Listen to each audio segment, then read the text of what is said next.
কিয় আমি দেখা নাই বিদেশীক আনিম বিদেশী আহিলে অসমত নাগৰিকত্ব ভাৰতত নাগৰিকত্ব দিম নিজৰ দেশত নাগৰিকত্ব দিম এনেকুৱা অদ্ভুত ধৰণৰ আইন তৈয়াৰ কৰাৰ একমাত্ৰ ৰাজনৈতিক দলটো হ'ল বিজেপিৰ নেতাবিলাকৰ লাজ দায়ৰ কাৰণে আচলতে কাৰ সপক্ষে এনেকুৱা ধৰণৰ অপপ্ৰচাৰ কাৰ সপক্ষে এনেকুৱা ধৰণৰ বিভিন্ন ধৰণৰ প্ৰচাৰ কৰি থকা আমি দেখিবলৈ পাওঁ যিকোনো এজন আত্মসন্মান থকা মানুহ যিজনে যিকোনো এজনৰ স্বদেশৰ প্ৰতি দায়িত্ব থকা মানুহে কেতিয়াও এনেকুৱা ধৰণৰ বক্তব্য কেতিয়াও প্ৰদান কৰিব নোৱাৰে হিমন্ত বিশ্ব শৰ্মাই ইতিমধ্যে চাৰেণ্ডাৰ কৰি দিলে কাৰণে দিল্লীৰ ওচৰত সম্পূৰ্ণৰূপে আত্মসমৰ্পণ কৰি দিলে কাৰণে আৰু নিজৰ জাতি নিজৰ মানুহৰ প্ৰতি তেওঁ কোনো এতিয়া দায়বদ্ধতা নাই দিল্লীয়ে যি কয় সেইটোকে শেষ কথা হোৱাৰ কাৰণে কেৱল গাদীৰ স্বাৰ্থত কেৱল এনেকুৱা ধৰণৰ তেওঁ আত্মসমৰ্পণকাৰী হৈ যোৱাৰ কাৰণে এনেকুৱা ধৰণৰ বিভ্ৰান্তিমূলক বক্তব্যবিলাক প্ৰদান কৰি থকা আমি দেখিবলৈ পাওঁ সকলোৱে জানে এইটো কথা সকলোৱে জানে যে কা নামৰ আইনখন আফগানিস্তান পাকিস্তান বাংলাদেশৰ পৰা ভাৰতবৰ্ষলৈ তথা অসমলৈ মানে ভাৰতবৰ্ষলৈ আহিলে অসমলৈও আহিব পাৰিব অসমলৈ বা ভাৰতবৰ্ষলৈ বিদেশী অনাৰ কাৰণে বিদেশীক নাগৰিকত্ব দিয়াৰ কাৰণে তৈয়াৰ কৰা আইন এতিয়া সেই কাৰ জৰিয়তে কাৰ বলবৎ কৰি তেওঁলোকে এতিয়া কাৰ জৰিয়তে নাগৰিকত্ব দিব সেইটো নিশ্চয় কোনে কিমান নাগৰিকত্ব পাব সেইটো নিশ্চয় আমি গম নাপাম সেইটো মুকলি নহয় বুলি আমি ভাবো মইতো অন্ততঃ দেখা নাই কতো ৱেবছাইটত যে এনেকে কাৰ পোৰ্টেল এটা কথা কৈ থোৱা আছে পোৰ্টেলত এতিয়ালৈকে আবেদন কৰা নাই পোৰ্টেলত আবেদন কৰিছে নে নাই সেইটো নিশ্চয় হিমন্ত বিশ্ব শৰ্মা বা নৰেন্দ্ৰ মোদীহঁতেই জানিব কাৰণ আমি সেই বিষয়ে নাজানো কিন্তু এটা কথা জানো যে কা যদি বলবৎ হয় তেতিয়াহ'লে অসমত থকা হিন্দু বাংলাদেশী 15ৰ পৰা 20 লাখ এতিয়াও থকা অবৈধভাৱে বসবাস কৰি থকা সেই মানুহবিলাকে নাগৰিকত্ব পাব আৰু যদি কাৰ জৰিয়তে এজনো মানুহে নাপায় তেতিয়াহ'লে কাখন আনিছে কিয় বিদেশীক যদি নাগৰিকত্ব দিবই নোৱাৰে তেতিয়াহ'লে আনিছে কিয় কি কাৰণে আনিছেতো সেই বিদেশীবিলাকক নাগৰিকত্ব দিবৰ কাৰণে গতিকে বিদেশীক নাগৰিকত্ব দিবলৈ অনা এই আইনখনক আমি সকলোৱে নিশ্চিতভাৱে আক্ৰমণ কৰিব লাগিব নিশ্চিতভাৱে তাৰ বিৰোধিতা কৰিব লাগিব আৰু বিৰোধিতা কৰিবলৈ যাওঁতে যদি আমাক মিছা বুলি কয় অৰ্থাৎ তেওঁলোক মিছলীয়া অথচ লোকৰ ওপৰত মিছাৰ কথাটো জাপি দিব খোজে তেতিয়াহ'লে নিশ্চিতভাৱে এইটো গ্ৰহণযোগ্য নহয় হিমন্ত বিশ্ব শৰ্মাই দিল্লীৰ ওচৰত আত্মসমৰ্পণ কৰি নিজৰ দেশ মাতৃৰ কথা পাহৰি নিজৰ ৰাজ্যখনৰ কথা পাহৰি ৰাজ্যৰ জনগণৰ কথা পাহৰি তেওঁ আমাৰ ওপৰত দিল্লীৰ নিৰ্দেশত বিদেশী জাপি দিব খুজিছে আৰু এতিয়া তেওঁৰ সেই ডাঙৰ ডাঙৰ কথা হৈছে এইটো এটা অত্যন্ত ভয়াৱহ কথা মই হিমন্ত বিশ্ব শৰ্মা ডাঙৰীয়াক এনেকুৱা ধৰণৰ বক্তব্য প্ৰদান নকৰিবৰ কাৰণে সকীয়াই দিছোঁ আৰু কৈছে যে আৱৰ্ত ভ্ৰমণতে বেছি সময় কটায় অখিল গগৈ আৱৰ্ত ভৱনত মই কটাওঁ সেইটো হয় আৰু আৱৰ্ত ভৱনত কটোৱাৰ অধিকাৰ মোৰ আছে মই এজন ইলেক্টেড ৰিপ্ৰেজেণ্টেটিভ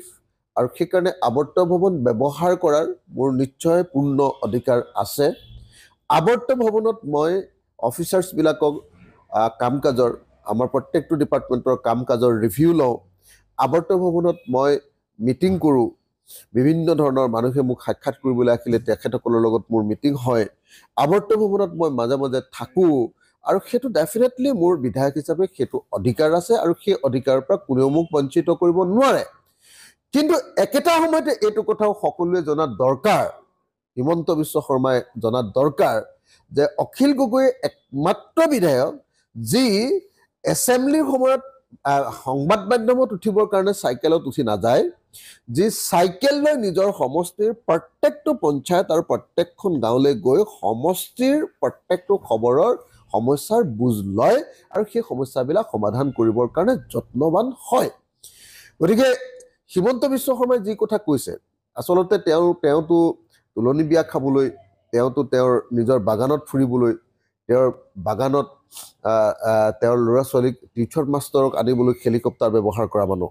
অসম চৰকাৰৰ ধনেৰে তেওঁ চাৰ্টাৰ্ড ফ্লাইটেৰে অসম চৰকাৰৰ অসমৰ মানুহৰ টকাৰে তেওঁ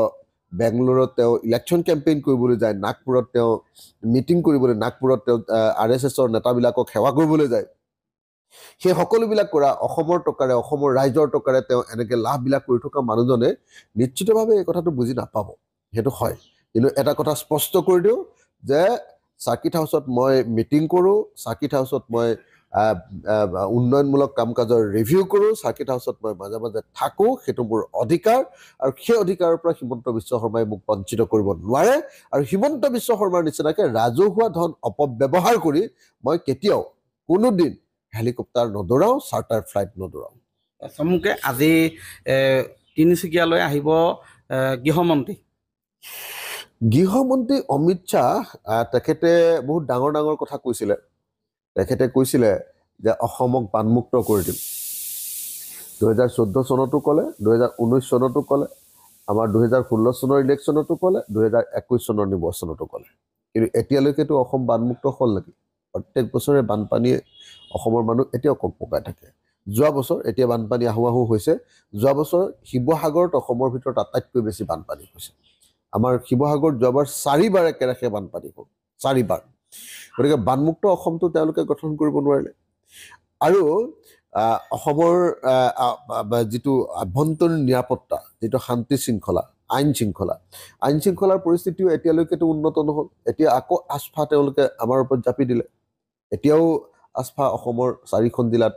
আজিৰ দিনটোতো লাগু হৈ আছে। অশান্ত অঞ্চল যি নিয়ন্ত্ৰণ আইন যিখন,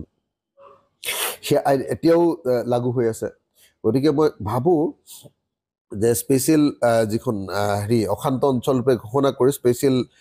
arm forces special power act এতিয়াও তেওঁলোকে লাগু ৰাখিছে। Arm forces special power act যদি অসমত লাগু আছে, তাৰ অৰ্থটোৱে হ'ল যে অসমৰ আইন শৃংখলা ভাল নহয়। গতিকে চৰকাৰক আমি স্পষ্টভাৱে জনাব খুজিছোঁ যে এনে ফটা লেকচাৰ মাৰিবৰ কাৰণে অসমলৈ আহি লাভ নাই। তেওঁ ভাৰতবৰ্ষৰ গৃহমন্ত্ৰী হিচাপে যি কাম কৰিবলৈ আছে সেই কাম কৰক। আৰু নিৰ্বাচনত মিছা কথাৰে, ভুৱা কথাৰে ইয়াত অসমৰ মানুহৰ পৰা নিৰ্বাচন ভোট ল'বলৈ আহি লাভ নাই। এইবাৰ অসমৰ মানুহে নিৰ্বাচন নিজে খেলিছে। এইবাৰ পাৱাৰ অফ কমন পাৰ্চনৰ এইবাৰ আচল সাধাৰণ মানুহৰ যিটো ক্ষমতা নিৰ্বাচনত দেখিবলৈ পাব। অমিত শ্বাহে হওক বা নৰেন্দ্ৰ মোদীয়ে হওক, তেওঁলোকৰ ফটা লেকচাৰ অসমৰ মানুহে নিশ্চয় এইবাৰ নুশুনে।